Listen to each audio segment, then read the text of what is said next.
There is none like you, Jesus.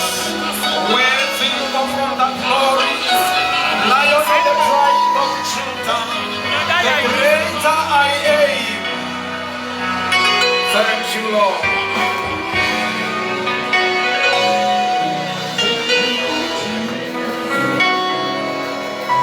We may be seated in the praises of the Lord.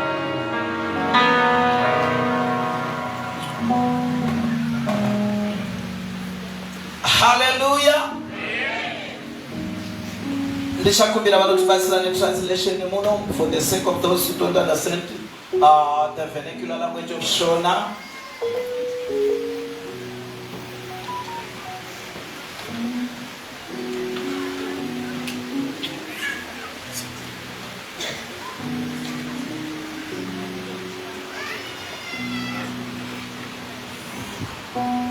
Ndola kusimandero ano. I want this evening Tumeta mbere kufarira musharukwa. that you make a joyful noise unto the Lord.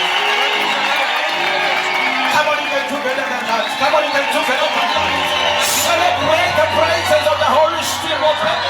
Celebrate the praises of the Holy Ghost. He is here with us. He is in our midst. We have got every reason to celebrate His presence. Once more, shall we ululate? Hallelujah. Yes, you may be seated. Let me take this opportunity to thank and also welcome our Father Baba Nyenya, who has shared for us and welcomed us all. I will say that we may welcome you. Come on. Kufarira tinofarira kushomera mahoko edu. When we are joyful and also clap our hands. Yes. Amen. Tinotenda. Thank you.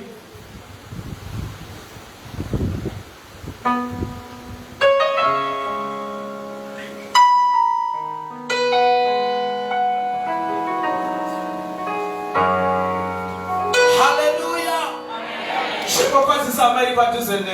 Greet your neighbor. Ifarire uti makachena Walk up them and tell them that they look good. Jesus. Hallelujah. In the name of Jesus, amen. I want this evening that you allow me to welcome all the leaders in this place. Kuma departments in the muscle group in the course of All departments and so wherever that you do the work of God, let's welcome them into the house of the Lord. We've got our student pastor In Chakanyuka. our meeting, sitting a student pastor with you. Let's welcome him this evening. Again, our meetings, we have our board of elders. We once allowed them to stand up. We will also make them stand again and follow. Vice chairperson, From our vice chairperson, secretary, treasurer, my board members also, all the board members, na youth leader wenu, as well as our youth leaders. kati kubafaria mwimba ya Let us welcome Jehova. them into the house of the Lord. Manirano Zagare, This evening again, mundibatsire kugamuchira nekufarira. help me welcome Amaenda kapiwa na Jehova. Mankundis. Yes. Ndibatsire kubafarira. Help me to welcome them.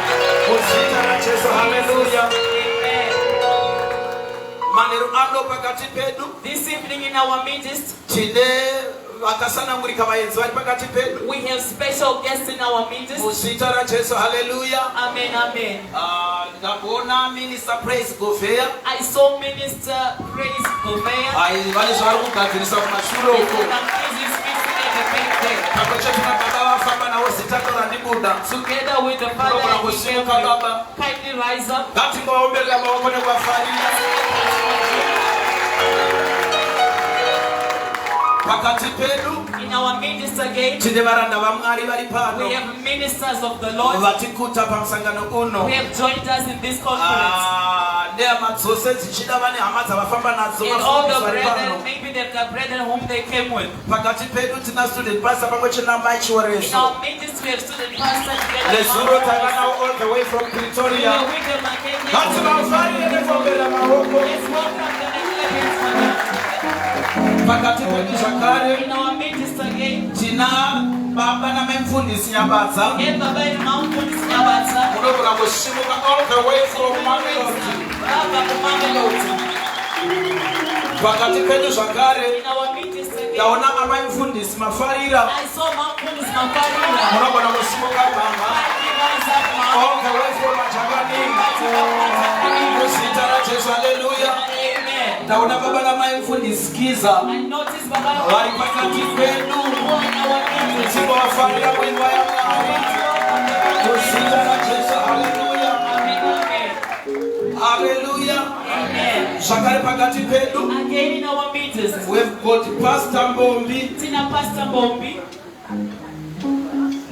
If you are here, yes. We welcome you in the house of the Lord. Shall we welcome you? Shall we welcome you in the house of the Lord?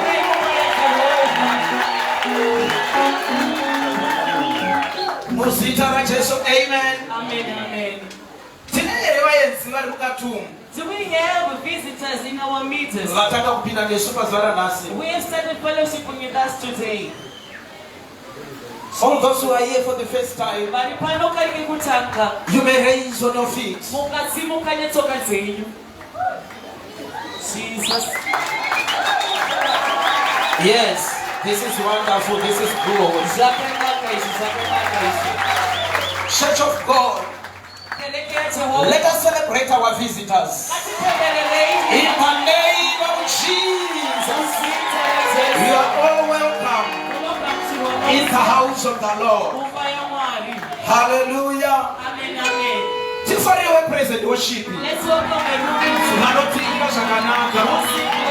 Hospitality decorations. Protocol team. Ushering and security.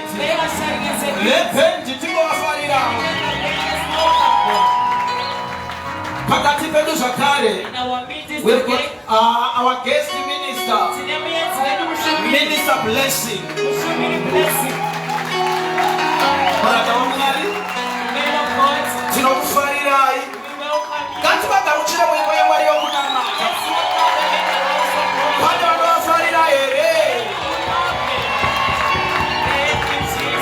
Abanakuya veka. He did not come alone. Wasamba na brother sitanda akura akundi kuda ma. He came with the brother. Sita. Your name? Brother Mike wali pakati pedo. Mike was in our meetings. Chaka pesi na kwa pera wali brother. We last saw him last year as a brother. Ameno chiri brother reka na pale shaka zoiti kama kata. Are you still a brother? Oh, you still yes. Shokora mari no tina mata imushinure. Hallelujah. We want to be thankful this year. Nasi tilipata number 2. We tilipas valetipi. Mariva chitita shakanaka. God is doing good to us. Tichifara nemi mose mauya. And we are glad and happy to hear God's praise. Those who were here yesterday, you would have. We witnessed the praise of God. And we felt the presence of God. Today again, God is in our meeting. So that He may speak to us. His mind and His heart. We have the men of God in our meeting. We wish for the Lord.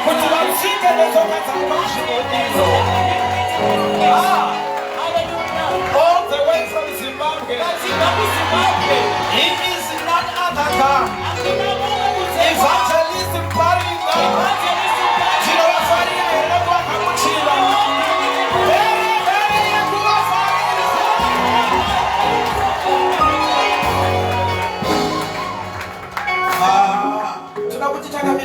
I want to see what I'm standing. That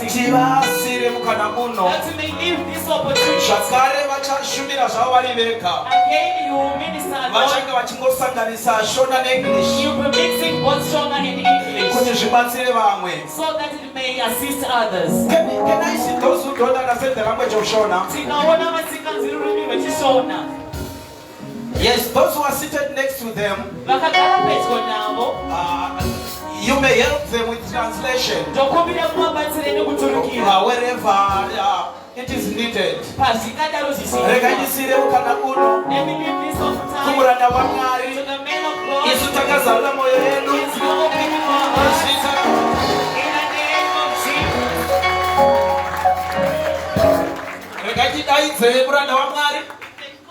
Minister blessing. Minister blessing. As he comes and sings.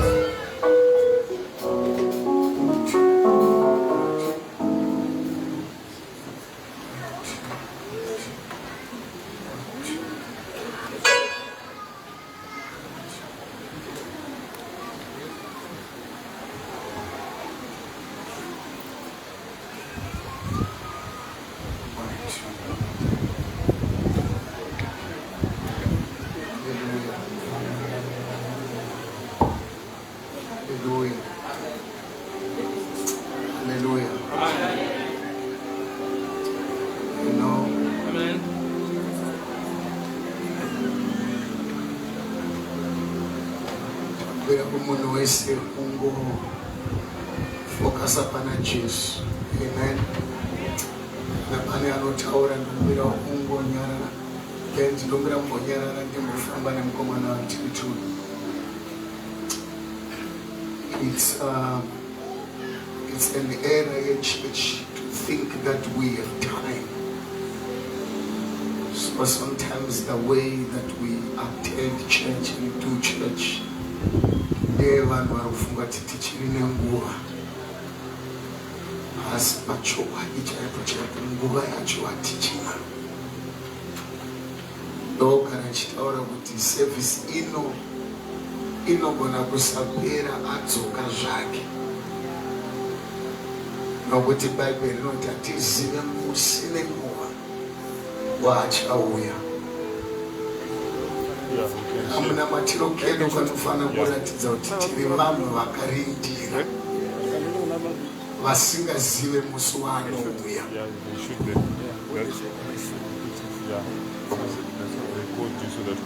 I just want you to lift your hands and focus on Jesus. Mukana wachapiwa usina kupiwa vamwe vese.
Atiunganidzire pasina Maria.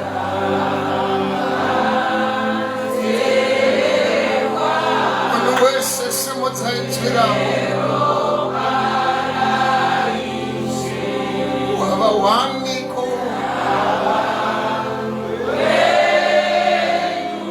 bevesane moyo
I will dwell in Jesus. I will stay in Jesus.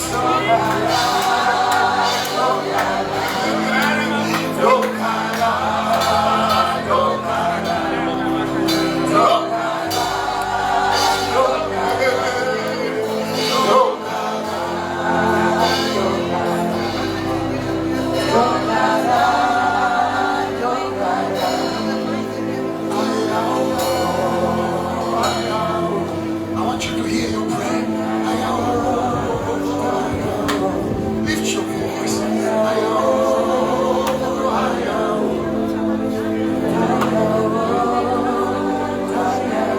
Abba, we love you. Abba, we praise you. Abba, we glorify your name. Abba, we love you. Abba, we bless you. Abba, we honor your name. Abba, we love you. Abba, we bless you. Abba, we honor your name. We are nothing before you. Our jobs count for nothing. Our status counts for nothing. Who we are counts for nothing. When we are in your presence, we turn into children. When we are in your presence, we tend to be desperate when we are in your presence.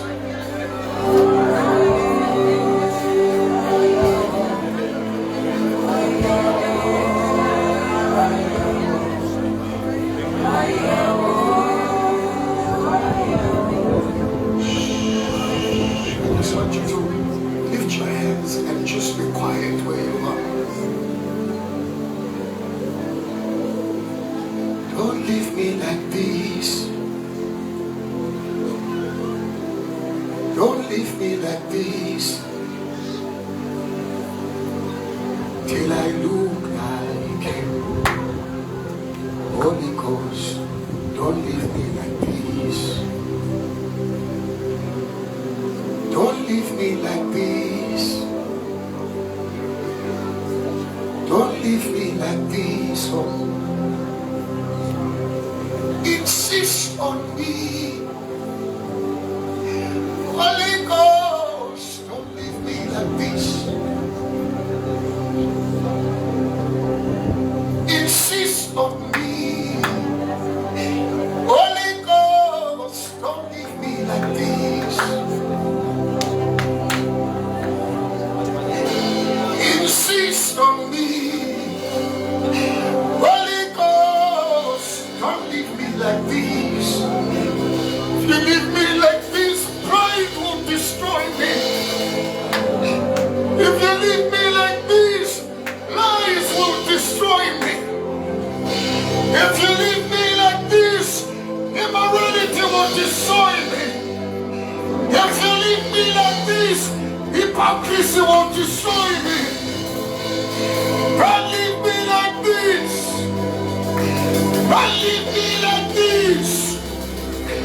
Don't leave me like this. Insist on me.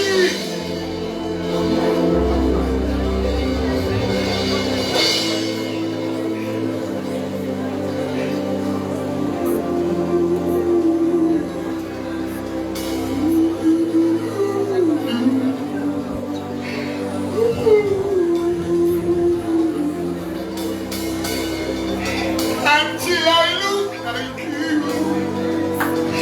Holy Ghost, don't leave me like this. Until I look like you. Holy Ghost, you used to pray better than you pray now. You used to wake up in the midst of the night. Something affected your prayer life. If the Holy Ghost leaves you like this, the devil will destroy you. Cry, be desperate, tell Don't leave me like this. Insist on me. Holy Ghost, don't leave me like this.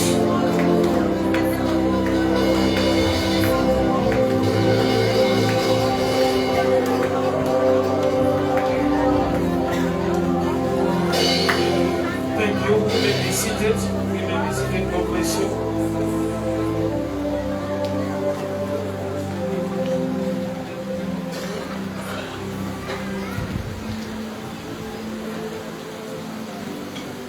Tende mwali maderano nokuda kwenyasha dzawo titidzi kutaura kwavo nokubata kukwazisana naye. Let me just quickly go to the word. 1 Samuel chapter 13. 1 Samuel chapter 13 from verse 11. 1 Samuel chapter 13 from verse 11, and I'll read. And they found an Egyptian in the field. Oh, you can read the Shona version first, yeah? Oh, okay, I didn't read the Shona, it's fine. And they found an Egyptian in the field and brought him to David and gave him bread, and he did eat, and made him drink water. They gave me a piece of cake and figs, 2 plasters of raisins.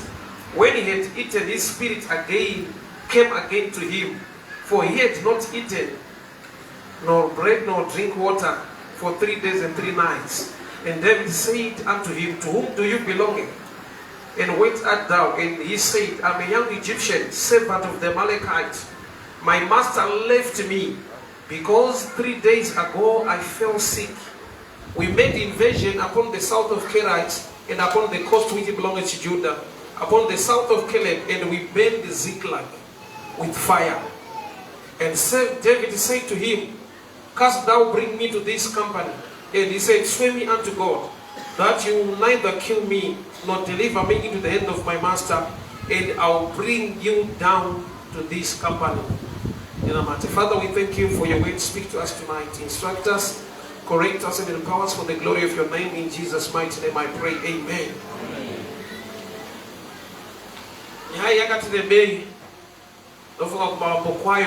Lines are so popular. Surely you will recover, or pursue, overtake, surely recover. After Ziklag peace one, David unona mata kuna mwari wamupa assurance yekuti tevera unokunda, pursue, you will recover all. So panataka kuverenga, along the path he met a man, an Egyptian, who was also a servant to the Amalekites. Ziklag. So arikutaura naye pano koma noida kubva pachena kuti tisu tatopisa Ziklag.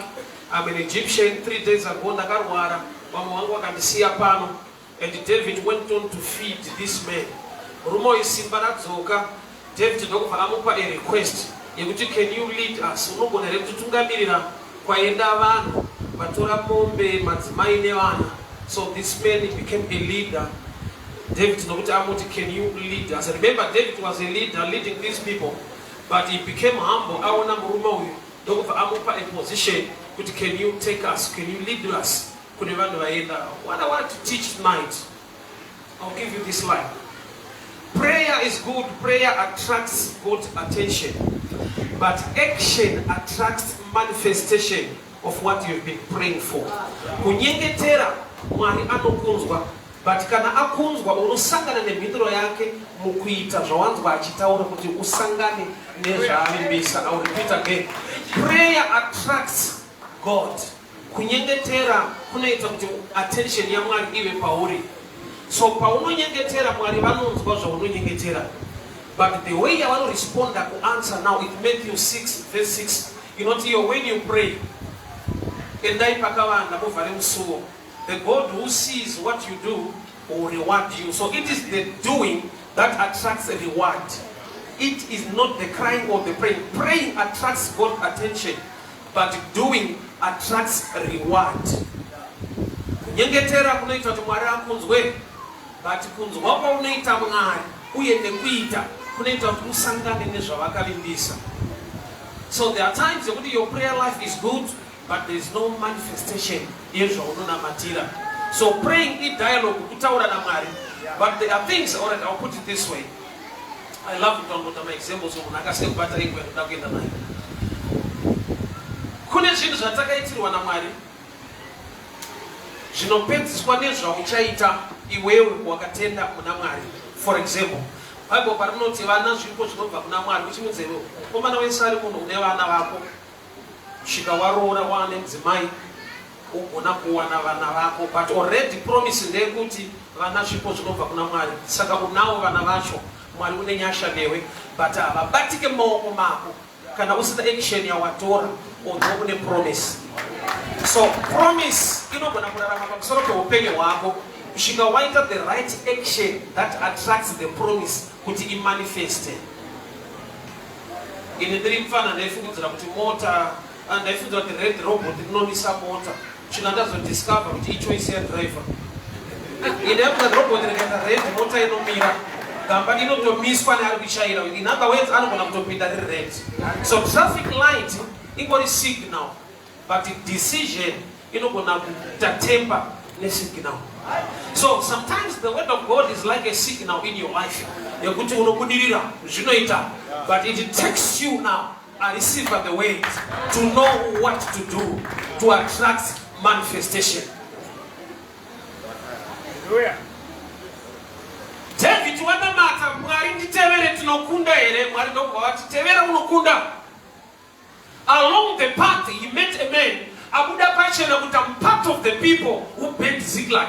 Ipapa ndopa aifana kudemonstrate level yehasha dzaainadzo nemusha wake wapiswa nevana vatorwa nemadzimai aenda. To my surprise, he's feeding a man abuita identity enemy. So ndaakuda kuunderstand kuti the real enemy in life sometimes pamwati is here. We've killed an enemy in brackets who is not a real enemy, but the one assigned by God to take us somewhere. Yes. Murume waasangana naye destiny helper, but here he went on to feed the man because he was about to die. He was hungry. So paakumupacha kuti baba ndopa akava nesimba, ndopa akagona kutungamirira vana David kuti vanorecover. So Mwari vakamupa assurance, but his character, wisdom and knowledge ndo yakaita kuti afeed direction. Mwari havana kupa David direction, vakangoti tevera unokunda. David apinda muroad anosangana nemunhu ari kuziva kune zvinhu zvake. In other words, rekantaura this way, Mwari kana vachikupindura vanopindura halfway, iwe unokomplete kuti ive complete answer nekuda kwecharacter. Zvaunofungidzira kuti Mwari vakakunyima, havana kukunyima, but uri type isingabati zvinhu izvozvo. The devil haatati seMwari kukuropafadza nokuti haagoni kurwana Mwari akakunda, but anoataka iwewe kuti uve type isingaropafadzika. So tona patinoparidza God is good all the time, asiri good all the time ndini.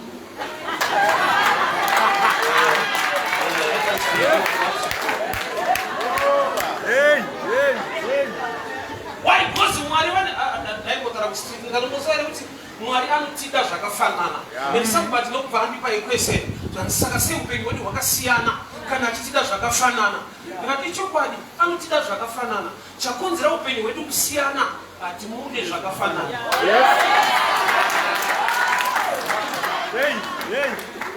Respond yako nekuita kwako ndokunokompleta zvaakavimbisa. Atisho kuti anosimudza marombe kubva mugurwa. Iwo unoremere zvekuti akusimudza.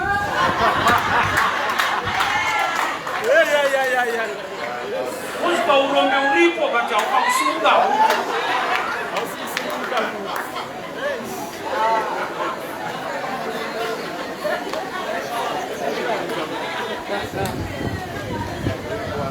This man wasangana naye parod ataura izwi raita kuti ndinetseke kungonoparidza vhesi ati I'm part of the people who made Ziklag.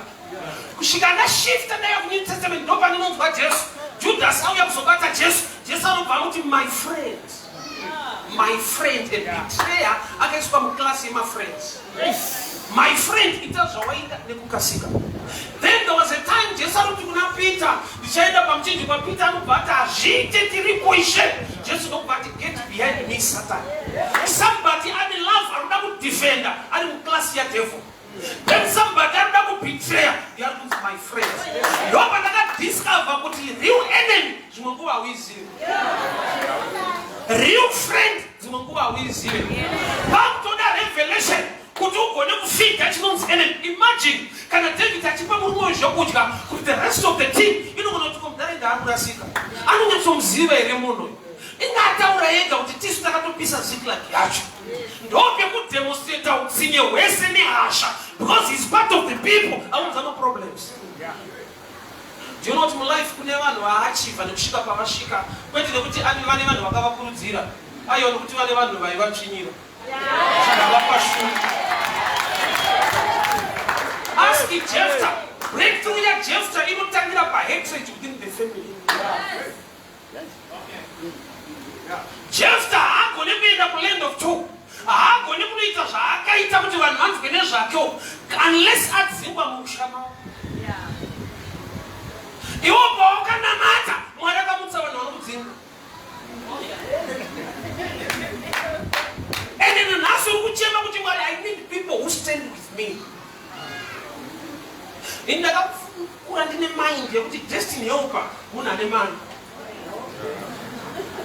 Handina kuziva kuti sometimes destiny helper munhu achaita mari asina mari nhasi iwo tori nani pana destiny helper. Class yako ya destiny helper is somebody rich. So paanouya kwauri destiny helper unomurejecta type yawakamirira isiriyo. Mukadzi weSamaria akasvika paakanyima Jesu mvura ndobva ataura achiti takamirira Mesaya. Achinyima Mesaya. Ende iye akuti takamirira kumunhu akatouya. Chinomupa kumirira iye Jesu wacho ari mupresence inda. That's why Jesu akati only if you knew. Very problem yako kusaziva kwete kunyima. Kusaziva. What type yawakamirira ndoitoripo. But tradition nekwaakabva kune tsika nekutaura kunoti maSamaria nemaJudha. Tikizana. Saka Mesaya wakamirira akauya kusaidira wakamaka unoramba wakamirira.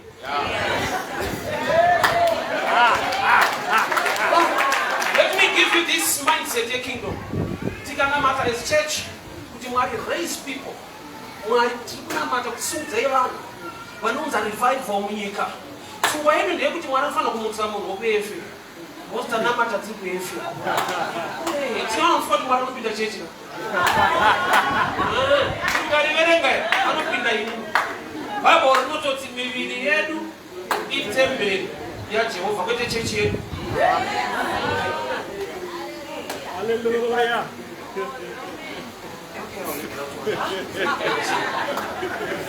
Amen. So the men along the path asiwa nevamwe vake aine nzara ataura achiti 3 days ago I was left here. Ukaenda paPsalm 1 Samuel chapter 30 verse 1 inoti 3 days David achingosvika muZiklag akasvika yacha. So ukakompare 3 days dzekutanga nedziri kutaura murume zvoreva kuti David musi waakanamata Mwari vakaenda mukempi yeenemy ndobva vamusvotora munhu asisiri enemy but ari destiny helper to them. Mwari ndobva vadzoka vakati tevera unokunda. Zvinoita kuti ukunde zviri along the path but zvakuda wisdom kuti ushande nazvo nokuti sometimes zvina identity yezvawakamaka. Ndakadiscover mulife kuti zvizhinji zvatakamaka ndo zvinofanirwa kuti simudza nekuchinja life. Saka toona zvatinofarira ndo zvatinoita ende ndo palevel yatiri. I'll give you an understanding. Uchikoro ndaivenga ticha irova still. Because uri mfana unongoti kuti kungorova. Aunyatsoziva kuti kumborerwa nyaya dzei. Ari kukurova ari kuti iva serious. Ramangwana riite zvakanaka. Asingarove ndiye enemy. Ari kuti nandikurove but future ichakugadzirisa.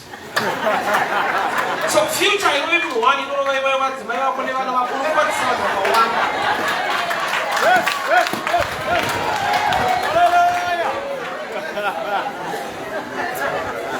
But nokuti uri mudiki hauna misunderstanding.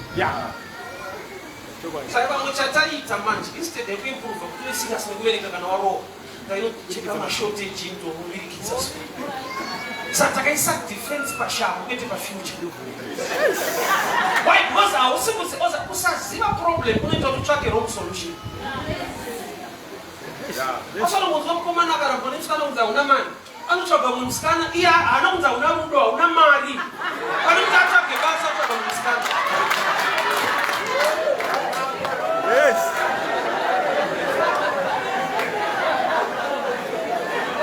Warambirwa kushaya mari wakutsvaga munhu tsvaga mari yacho ka enda usingagoni kuita research wanza una mari unonza una rudo.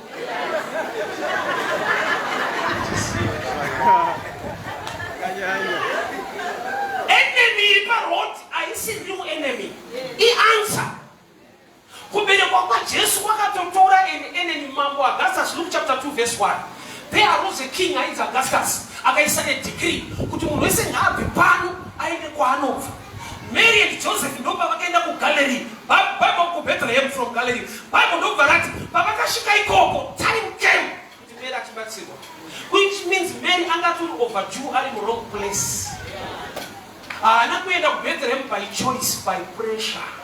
Sometimes God speaks through pressure or speaks through the mouth of the enemies. Inde akura chifunga kuti Mwari anotaura kuchechi papulpit. Kusvika ndadiscover Mwari pakati kuna Gideon, kana iwe uri kutya tora muranda wako pura muende kukembi yemaMidhiani. Kwete kukembi kwaIsraeri kwakashayika voice. Mwari vakanotrust the mouth of an enemy. Ende unonzwa kuti vari kuti kudii ndopa akasvika munhu atinda rota chingwa. Interpretation was so powerful. Umwati ndokubva ati ndiGideon ipo paroti wachingwa. Ndopa ndakati kuinterpreta madreams igift. Baba panoroti wachingwa kwanzi munhu.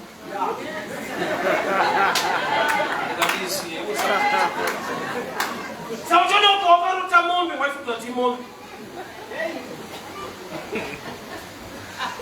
Along the path pane murume aripo, but murume uyu ari kugroup rema enemies. Do you know what enemy yemunhu ari poor igiving? Unonzwa kuti raparidzwa but apa vatanga. Why? Because ausati wane revelation concerning the problem inoenda nei. Nokuti sometimes answer yako yakapfeka a jacket yekuti takapisa Ziklag. Iwe unotsvaga vanhu vakapisa Ziklag. Ende une pfumo une hasha. But David akatora pfumo une hasha akaisa paside akati fidai mono. Izvozvo zvega zvitoti vanhu vaDavid vaombere maoko kuti agara akarongeka. Vanoti koinda vakurasika. Saka pese paunoita chinodena destiny blessing yako usatarisira vanhu kuombera maoko. Because the level of revelation yauinayo havana. Sometimes I talk to pastors or ministers. Kuti ngwa kana Mwari vatsaura newe wakudana. Usanetseke kuti vanhu vasi kutisapota, vanhu vasi kutenda calling yangu sei. Mwari vakataura newe kwete naivoga. Ukatoite zvavasingazive indava. Vakadana iwewe. Ende havana kuzoenda kuti andakudana munhu wangu akuzomura sauka. Havana mudaka. Saka kuti this is time proof yekuti ndiwakaudzwa isatina. So number one is supporter we gift yako. Anofana kunge ari wewe. Ndikupona pressure of bila ine munhu wamwe havana kuudzwa. I don't know why I'm saying this. So along the path pane munhu anogona kutungamirira David ku recovery. But munhu anoda kutungamirira ku recovery, iye ofuta anoda ku recovery wawo. Haana strength. He needs help. Yet is the helper.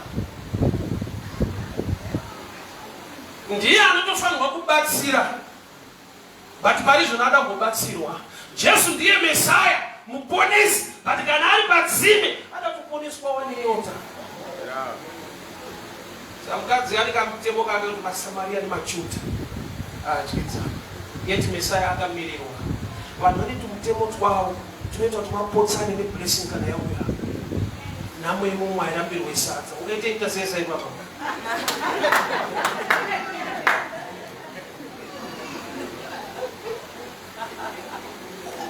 When the man checks on, kufundisa pastor, ndakati research yako ilipoa. Kana iwo uchifundisa pastor kwa walimu uchifundisa unozvimagiri. Mozvitanga.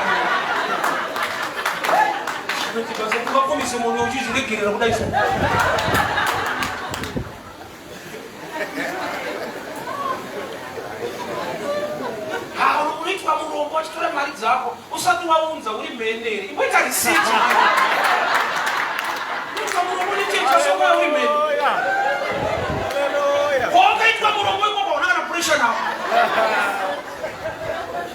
Ipapa kutunga tsoma kwa katorengwa koshoma yakuba deswe modanga kana usubutsawa Ruzutama wauya kuno kumanje wakutibvisa kuti avada kutitorera ausona kuti usati waunza wakatotorerwa inda usingatsamwe ausingatarisechi tisati tati Holy Ghost fire we need the wisdom of the Holy Spirit nokuti pamwe pacho tirikuisa fire patofana kuisa support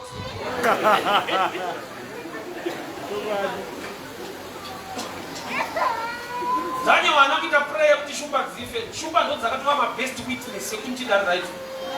Vakakandwa vari wrong dzakavaratidza mambo kuti isu kana vari wrong vauya nokuratidza.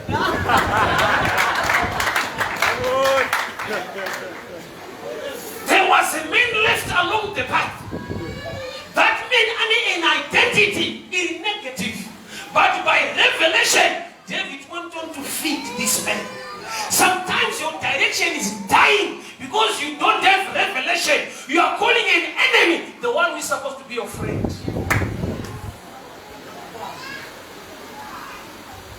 Judging this way. That's how we're going to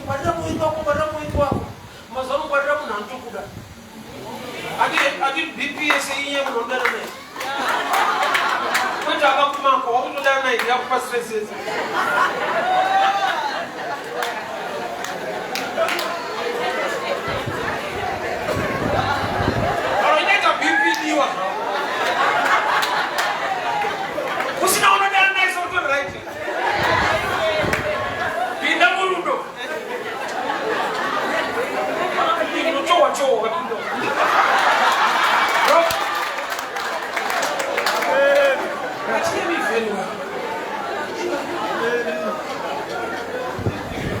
Now we could not attend everything one to pay with the same way and the corner.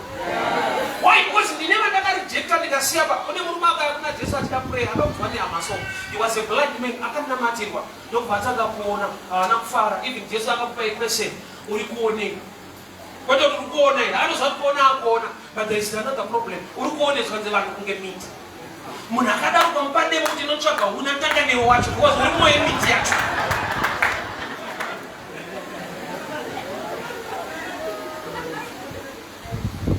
Along the path pane muruma aripo kunokwana mata mwari vakatitevera unokunda but haana kupiwa direction apiwa assurance direction iri hidden mu character and revelation fitting a man who is left and ari kutaura kuti tapisa zikla kuinterpreta enemy so tona kuvanhu vakuru mhiripiri inonaka kuvanhu vadiki inovava kugona kuinterpreta zvinhu so tona vakuru vanotoita kutenga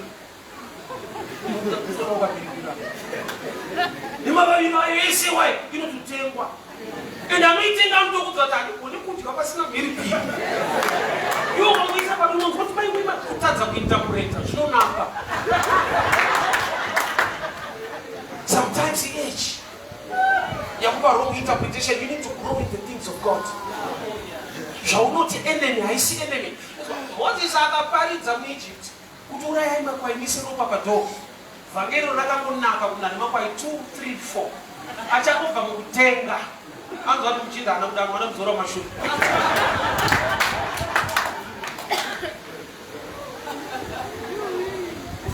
Kana ule kwai wali sikazura ya ima kwai. Pia zoma tendapita rumcheshi.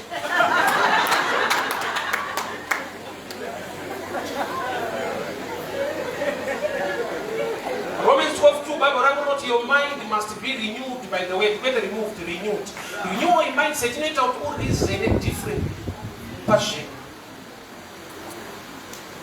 Zvimwe zvaurikuvenga nekusafarira, zvaurikufungira kuti enemy, zvinokurwisa, zvinokunetsa. Ndopakaitwa breakthrough yacho. Yeah. Uri kutadza kuzvifita.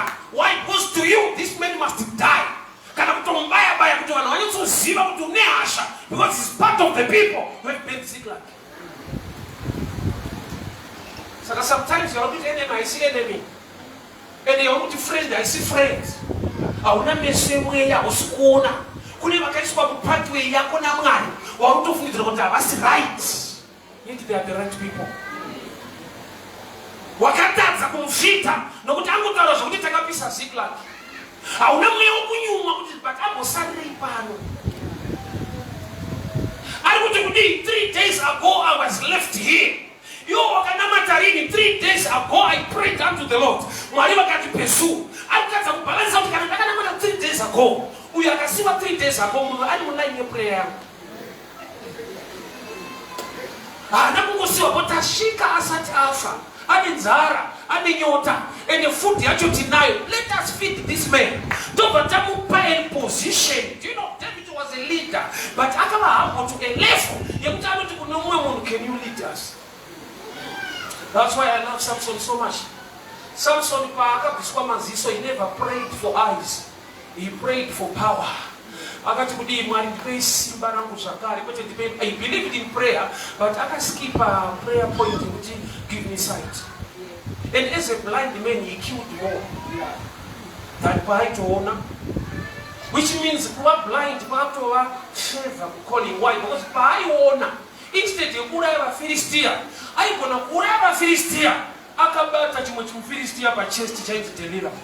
Kuona kwaita kuti aone zvakanaka pane zvaanofanirwa kuuraya. Unogona chimuFilistia chine maayeshapu.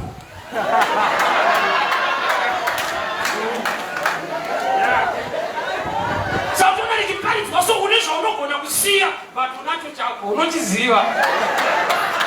ChimuFilistia but pauri chiri bho. Chimwe zvese ungasiya but unacho chine madimbusi chimuFilistia.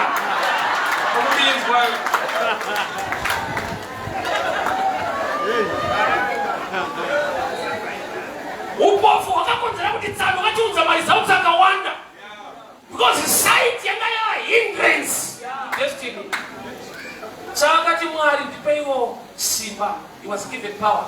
Akandobata said the 2 pillars of the church, Judges 16. There was a boy close to him. Wakati, can you lead me to the 2 pillars of the church? He was led, he had power, but he was humble to a level. He had the power.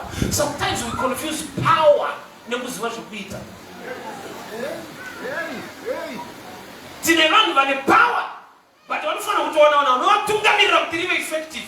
Saka uchiona mombe pakurima tinoona kutungamirwa nekamufana kegrade 2 akana power, but ndokari kukontrola kuti samhanda ino kunotsika chibage. Simba riripo but akuzivi kufamba napo.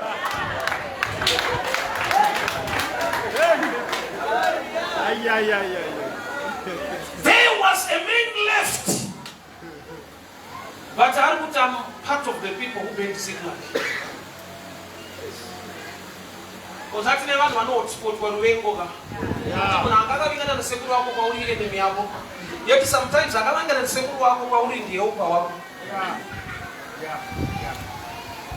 Ishmael, I got to go back Abraham, Isaac.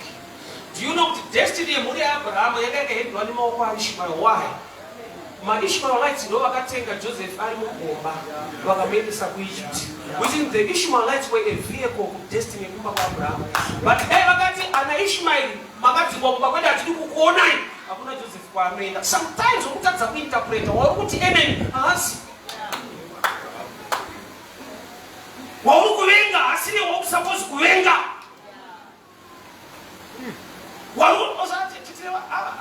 Vanhu mugagenya Adam audzwa kuti dya yese siyai uyu asati apedza yese yacho anga kutodya usingachii unamiti akaita sei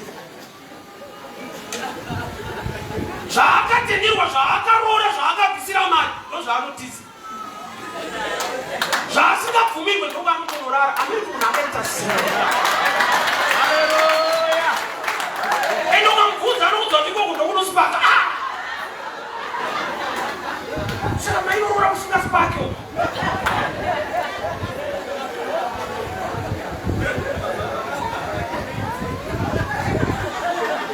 Chauri kuti enemy. Do you know enemy yemunhu wese asati amature kuva disciplined? Yeah. Kuva serious uchita zvinhu zveupenyu hwako unonge hausikunakirwa. No, devil is so cunning. Unombona advert yedoro haitori munhu akadhakwa. Asidorota. Anaita research tikamushandisa timu nedo aritengo. Chagara so bangu bata ndati kaso waka. Hakuna utatsa kufamba utatsa lion love ngotura iso inodhaka but akuchagwa akadhakwa kugona kumaketa chinhu chake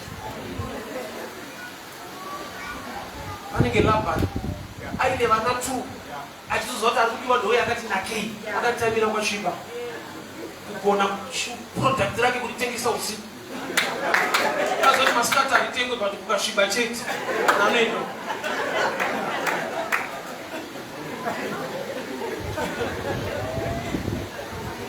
yauri kuti ene maisi Jacob ane problem yekuti akasangana nemutumwa akarwa nemutumwa Baba unoti zuva raakubuda mangwana ndopa akabata mutumwa akati handikusiye svika mandiropafadza saka fight yange iriyo Baba unoti he wrestled with an angel wrestling kunoti vaitohedhana nekutokikana but zuva rabuda ndopa akati ndikunovakomborero which means when you lack knowledge unorwa nezvinoropafadza unozvitsvita seenemy usiku hwese ari mahedha nekutsikana zuva rakuti kudei picture yelight is a picture of revelation or knowledge ndopakati ndikurova nokomborera ndopakati handichakusiyai svika mandiropafadza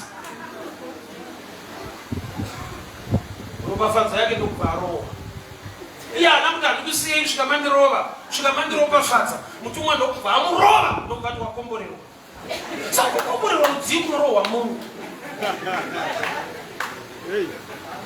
ende mutumwa akari so specific denga rinoziva paakarohwa uchi kukana kuti chiuno chake haana kurohwa mubama kana kumusana inyaya akarohwa ine nyaya because akamboshanda kwaLabani akati sala rinodei akati munhu akashanda dzimwe 7 akati pamaraba ofa akati mumwe munhu uyu anofira vanhu uyu anofira vakadzi komana ronga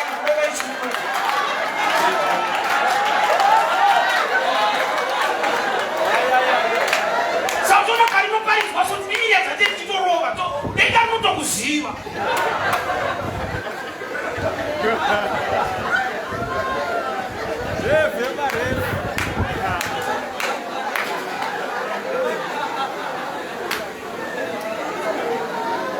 chauri kutsita seenemy aisenemy hauna interpretation hauna revelation hauna understanding vakasanganya nevajudha hatiidzane akutonyima Jesu mvura uyu haasi mujudha. Let me explain a little bit. Jesu akaberekwa kuvaJudha haasi mujudha. Why? Munhu akutora kuti kubva kuna baba kwete kuna mai. Jesu haasi mwana waJoseph. Is a product of the Holy Spirit. Angel, you need the Holy Ghost to overshadow you. So Jesus is not a product of human, but akaberekwa na Maria. Inzwaga Maria akatishitsa chatakapiwa na Mwari. Unto us a son is given, unto us a child is born. Jesu takamupiwa kuberekwa yaiva process evita pass through where he was coming from. But the problem ndeyekuti we are kuona muJudha chauri kuda ndi Messiah audi maJudha obva auya Messiah obva waona uJudha. So wamisa Mwari ndipe murumano murumano kuda akauya asina mari asi achazoita mari saka wakati wakadzokera kupura wakati ishe ndawari zvidina nomushanda uri kuona muJudha but asi muJudha munimene isizeni. Saka Jesu paakanyimwa mvura hana kuramba achiwedzera kuchema akatanga kuadvertisa yake so ndai maiziva iwo waitokumbira kuno ngozi yangu iri nani saka munenge utani mvura zvese problem unongona the side renyota mvura uone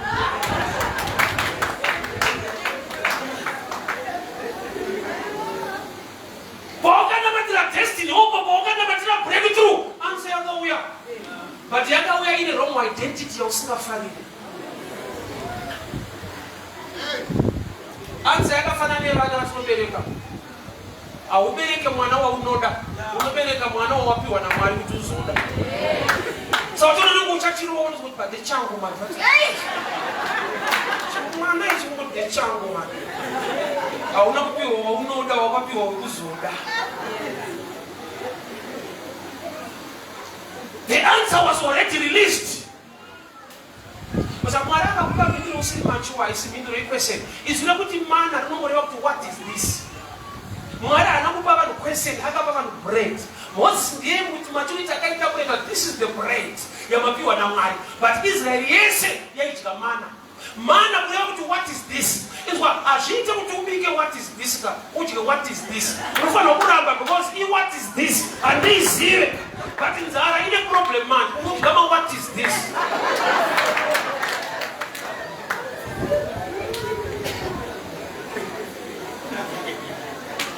One can do things without a right reason.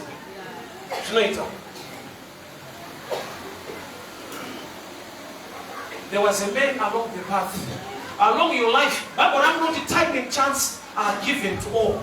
Yeah. But the revelation during your time to understand the chance is another story. Nguwa ni mkana shinopiwa mungu wese. But usivauti nguwa yangu ya kwana mkana wacho nde huyu. It's not easy. Yeah. Opportunity sometimes it was barren as a problem. You are not the president, you should have a president. I don't want to know. I don't want to company mammy. I got to people who scanner. I got to rambao. So to run up, we are not so close. Was I eating and I'm going to tell you what I'm doing? But I'm not going to the president side. Well, no one go man. I see no future. So I go over that room, but they will stay down. But if I can jump away, well, as a police, I grew up with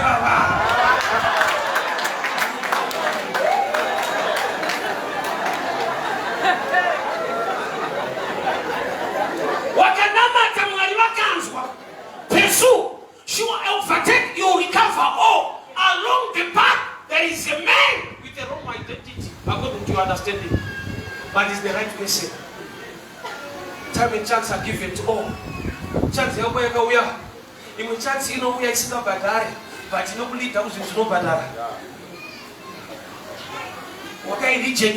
Joseph hapo ni wana interpret a dream ya king. Asata interpret a dream ya prisoner. Asina salary. Asina badare.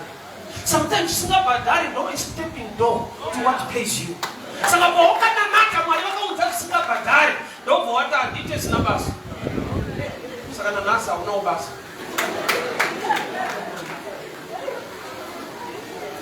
Ewa breakthrough ne blessing yako yakaba opportunity banamo you imagine unototi nama uyeti akuliteka noskeli unamo achuna mata yetu ngenda mna tutuno 34 God came down and buried Moses mwarono na Mateo akenda unamo kwete unamo chitaka participate akatuchira kumba winga mu rangu ndo God came down and buried Moses. Imagine watuma kudenga kudara kutenda unamo kuroga afapa sawa. Yo manje chataka kakira tsike baba mungu ndocha ukaipira. Roho ipaka. Why? Because destiny help blessing yako ino complete with a good character towards even strangers. Radi kuziva tizivane. Mwari unokunzira vanhu life. Vasina basa. But when the basa muna mwari ukamona kuirana nawo. This man and Nzara vaigona kumurejecta vakatomwedzera vakamusiya ine Nzara. But direction was hidden in this man. Mwari amupa assurance, but to complete which is tangible, it demands the character, the wisdom, and the revelation of the man on the ground.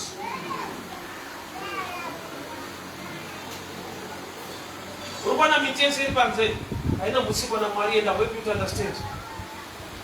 Mwari wasika miti vakataura izule kuti a seed will produce after its own kind. Yese yawakuona is a result of reproduction kwete creation. Even vanhu vari munhu hamuna akasikwa naMwari. Vakasikwa mazita avo ndinavo Adam na Eve. Unonzi Adam here? Iwewe you are a result of reproduction, not creation. Wakaberekwa.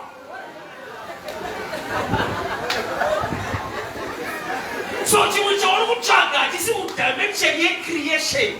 Chinotoda you to participate in production, reproduction, which is tangible.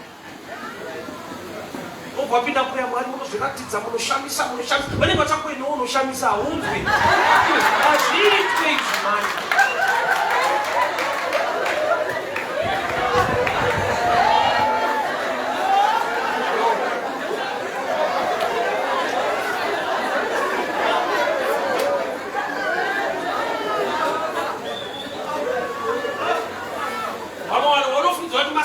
life mako. They were sent by God in your life. But vanakuya vane zvinhu vakauya vaine nzara vaine maproblems. But dai wakakonzera kuti varikave, dai wakarikava. This man was dying, but in a direction for David to recover. But pakuita problem, ati I'm part of the people who bend Ziklag. Zvinopa hasha. Saka hapasi pese paunofanira kuita waita hasha inonzwisisa. Unoziva madoctors, medical doctors. Unoona kuti mishonga yevanhu vakuru inowanzovava savaitapire yevana inonaka. Research yavakaita kuti vafana havakoshese utano ndoda kunakirwa sei. Saka tovarapira mukutapira imo. But magara vakuru vakutoziva kuti inofa nono. So when you mature, zvinovava is part of your life. Kana wakura, zvinovengwa nevadiki ndozvaunofarira. Nhamo ndeyekuti hausi kukura mukuziva Mwari. Saka zvinhu zvauri kuvenga ndozvakaudzwa naMwari kuti zvikubatsire. But hausi kuinterpreta musha. Pain, pressure, zvinoshanda futi Bible rakunoti all things work out together for good. Vanoti all panoreva kuti zvese including zvausingade. Zvinopinda mu iwe pa unobada asingaitawo. Uya kuyakashota. All things work out together for good. Kureva kuti zvese. Saka nezvimwe zvauri kuvenga usakudza kuzvida namata Mwari ndipe kuziva. Handisi here ndiri kuvenga panofanirwa kuuya nekubudirira kwangu. Namatiri munhu wacho pane zvekudirwisa ichokwadi unoona kunamatirwa pariswa imbobatwa mukati memusoro. Nokuti Mwari wacho unoti vanhu vangu vaparara nekushaya zivo. Vhesi yonondirwadza chinowani. Mwari wacho ndakatobvuma kuti timu rangu pandarakuvara. Inaiti Mwari kana riti ulengi kuvabatsira yayo musavarikiri rudaro. Vari there's a role to play. Yevangu there's a role to play. Saka zvimwe zvacho zvaunofanirwa kudhila nazvo hauzvifarire. Zvaunofarira unoita ndozvakakusvitsira level yauri. Imbotsvaga side rero zvausingafarire wona. Umbotraya 1 or 2. Unoziva kuti kunge issue dzemari chete very sensitive. Kusvika Mwari wacho muridzi wemari akatonyora kuti ndiedzei kuti ndipei.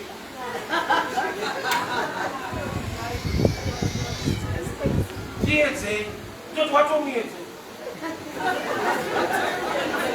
Kwese kwaparidzwa namata tsanya pamari zvakusimuedzai oraiti. Wazotori muedzo ka. Kwauri ndoendeni kutorerwa kuenda kwezvinhu. The devil anobvamira side rekunyatsokuonesa unoda kuvaka chechi wakavaka kumusha. Kuti Satani wacho anenge ari nani. Wakakudaro unoona Satani atendeunga. Mugarden reiden Pastor Snake vakambokuta mic. Vakaparidza message yedeliverance yekubvisa spirit of limitation. So musatsvagiri kuitya yese. Batiri mumitya yese. Unzana muchinga rami rudo. Hatuti shote mumavitamins. Vachingopedza kudya vakaguta kudaro unoise panze pegarden. Saka hakuudza kuti muchingorya munoenda panze unoita mukadya munotoguta. Unoshamisa maapadza tikuguta kuti vatakuda mukadzi. But yekudya iyi wakatoigamuchira wangaifarira. Zvimwe zvaunofarira zvo zvakusvitsa level yauri. Zvawakavenga zvausingatrai nekuita. Imboti testa one by one. Unoziva kuti munhu unogona kurwara aenda kuchipatara.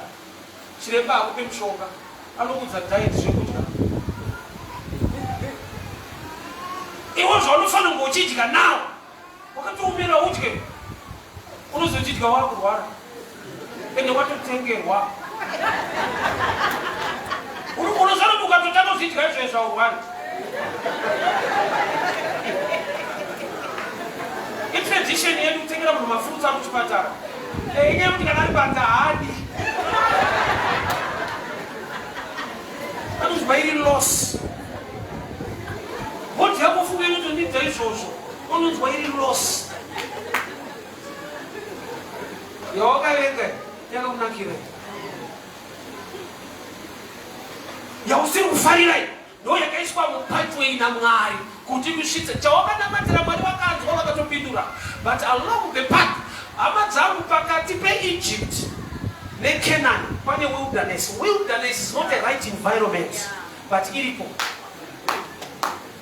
Hakuna anofarira kubuda muEgypt wopinda mugwenga, munhu anofarira kubuda muEgypt wopinda Canaan, but Mwari munoisirei gwenga pakati. Pane zvinofanirwa kuitwa nemunhu. Mwari vane zvavachakuitira, vane zvavakakuimbisa, but hazvibatike kusika wakuziva zvaunofanirwa kuita. Saka zvimwe zvacho zvaunofanirwa kuita zvinenge zviri kusaidi rezvinhu zvausingafarire. Ndo ma-enemies vane a wrong identity. They met a man, part of the enemies, but he was there to lead them to recover. Dai wakarecover kudhara, manje iwe waunika nakuchengeta mwana wehama. Ndiye akaiswa naMwari mulineage kwenyu kuti akubatsirei, nokuti mune zvachipo nezvakanikwa naMwari maari. But nekuti akangofirwa chete hauna basa. Saka unoona kuti Mwari zvakatidzei kumushamisa fidha hama ukumanya.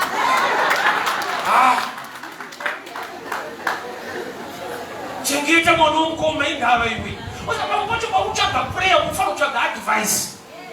Unofira prayer kana zvekutamba.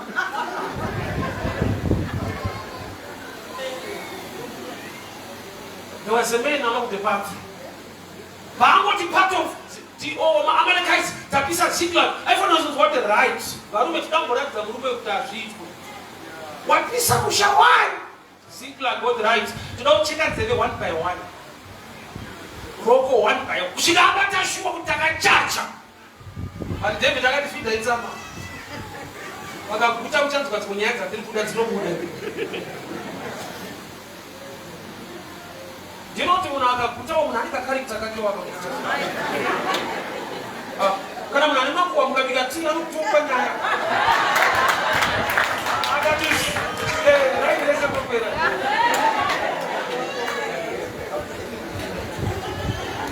Do you know what batuma bakashika kuma kwa Abraham?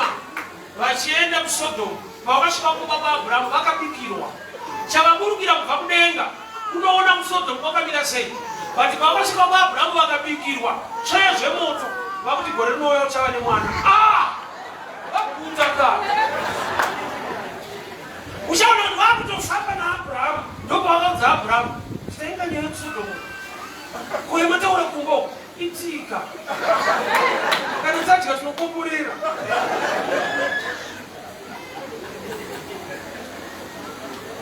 So kune vanhu vane nzara but anobenefita panzara yavo ndiwe. Kune zvinhu zvisiri right uchizvitarisa naturally. So unofanira kunamata kuti Mwari vakupa understanding spiritually.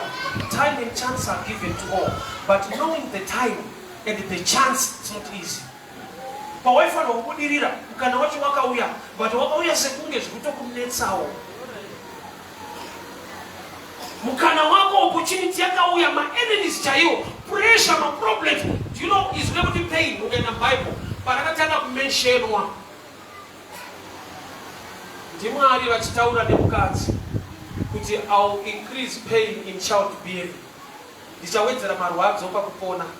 Which means munhu agara achirwadziwa pakupona asina kutadzira Mwari. Paakatadzira Mwari punishment increase kwete introduce.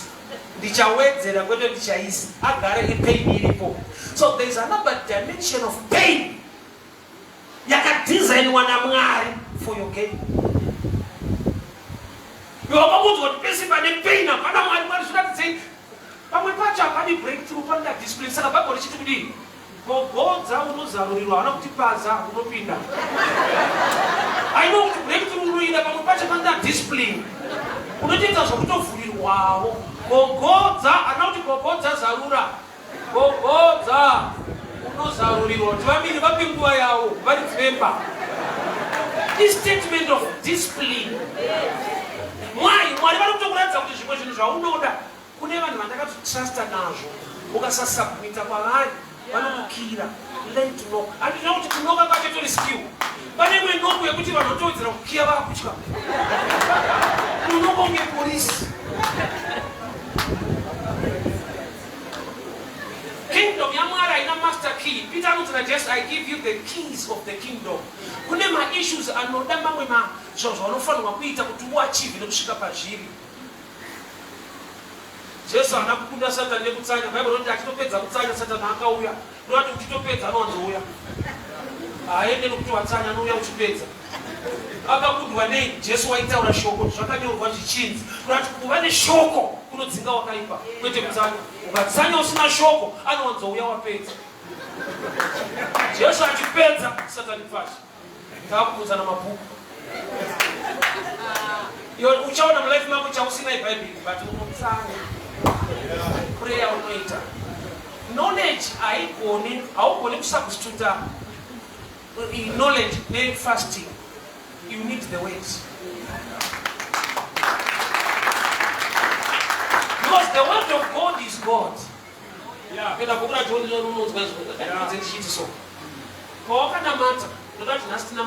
God give me wisdom, revelation and understanding.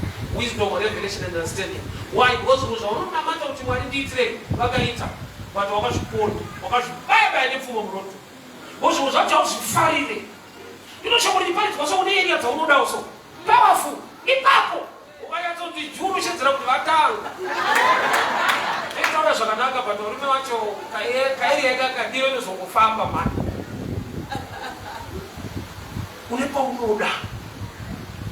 Paunoda, no one shits of Paula. Pausida, they will try. Pausida Fari.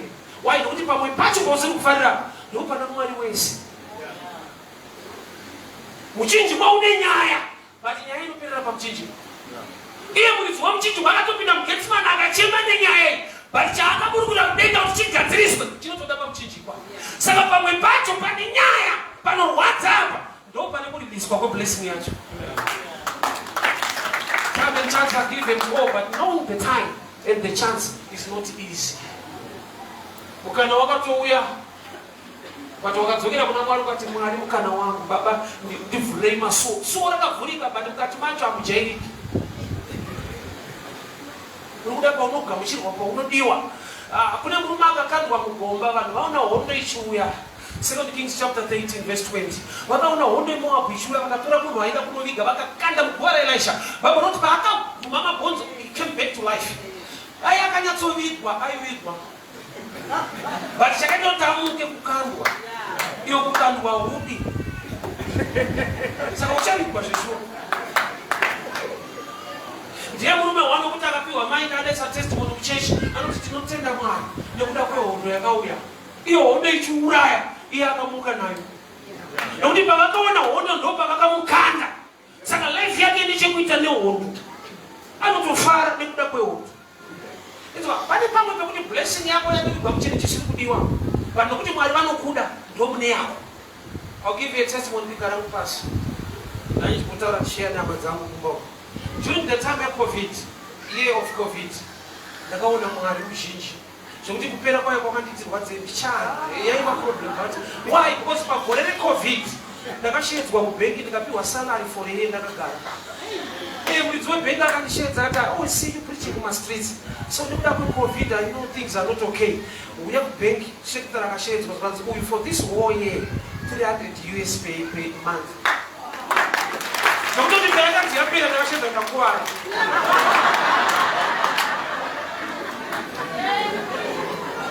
Kota idya nayo ka. Ndoba pane mari yangu.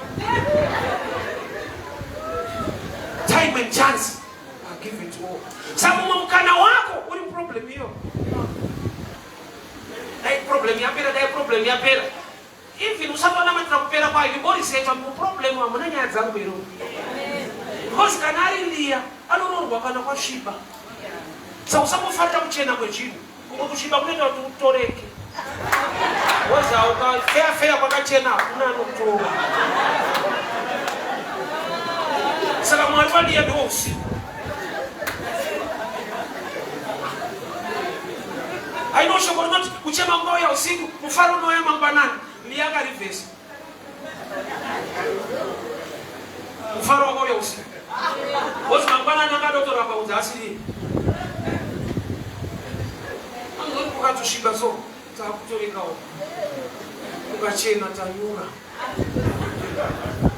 Time and chance are given to all. Chicho wakari reject along the path.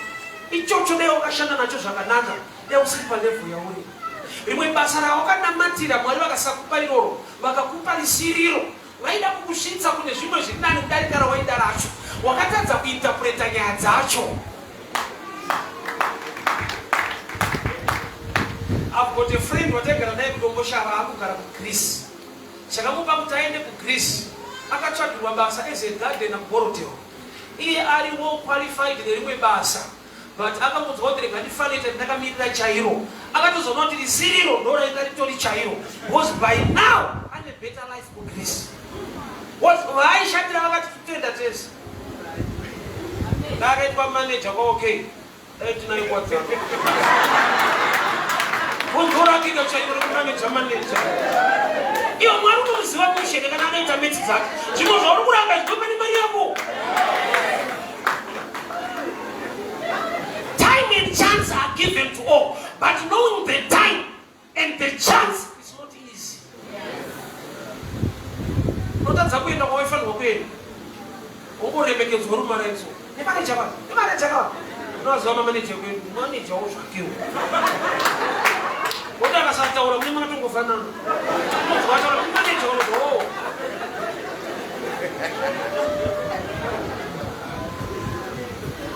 sure my time is done. But my prayer and your prayer tonight. And if I don't reject us, we'll be back here. No, this is how you're side that I understand. Mwari vreme same way. Kuna akache manenyo utari patsime. Bible not Mwari vakavhura meso ahaga kuti vakavhura tsime. Vakavhura meso akaona tsime. Kuti aitova nenyota ari patsime. Changa chisipo ma spiritual eyes. Changa chiri available itsime. So sometimes you are in the right place, but awone maonero anofanirwa kuita. Bodai waiona maonero anofanirwa kuita. Awaita kisa opportunity pamberi pako.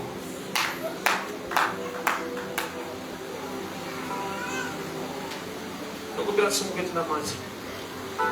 That your prayer and my prayer, wisdom, revelation, action, understanding. Yes. Prayer attracts God's attention. Action attracts manifestation of the blessing. Unaweza wanofanirwa kuita zvimwe zvacho hauzvifarire nokuti hauziva kuti zvinopera sei zvinoguma sei. Opportunity yakapiwa vadzimai vangu mulife. Ndakatova pfimba adzimai vangu zati vakati kudima ndakava pfimba. Vakanditi kwana. Izvezvo vakudzimai apostle. Nakwana iye. Notati sinokwana. Teta katokwana but senta tisakwaniswa kwaniswa na Mwari. Untozoona kuti ndangairasa. Imwe breakthrough kasainterpreta kuchenenge breakdown.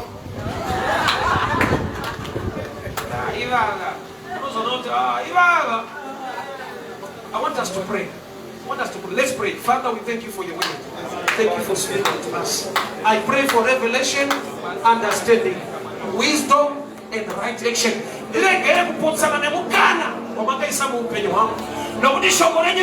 Time and chance are given to all.